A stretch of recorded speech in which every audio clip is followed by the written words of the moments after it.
D-Lo 404 boxing. Alright, y'all. So, Shawn Porter's conspiracy theory on the Dead and Hanging fight, which I don't even think is a conspiracy theory. I think Shawn Porter just wanted to hear himself talk. That got me to thinking about another fight where, you had a guy hurt late in the fight, and the other guy unable to stop him, unable to get him out of there before the conclusion of 12 rounds. So, you guys see the thumbnail. So, Sergio Martinez was 11 years older than Julio Chavez Jr. Julio Chavez Jr. was arguably coming off a better win and having stopped Andy Lee in his prior bout. He was the bigger fighter, the fresher fighter, probably the stronger fighter, but clearly not the most skilled fighter between the two. But this is a bout in which Sergio Martinez dominated, just utterly put on a boxing clinic for about 11 rounds. For better than 11 rounds. And he got hurt in the 12, got dropped. He was bleeding out the eye, nose. He was hurt badly. And I think he actually hurt his leg when he got knocked down as well. And he got up, not holding, clinching, not running, which I don't even think he could have ran because of his leg, but he got up and, basically, fought, tooth and nail to survive that fight.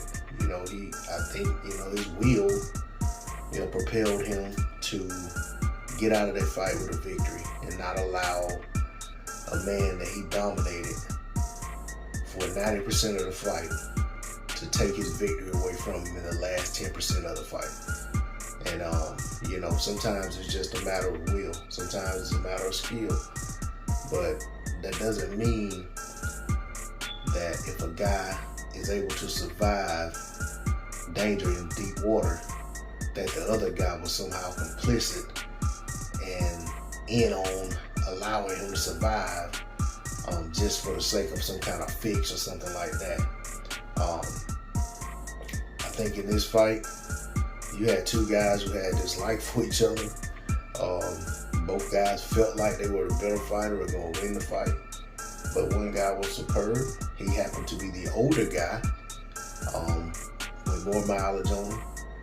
And, but at the end of the day, he knew what to do once he got hurt.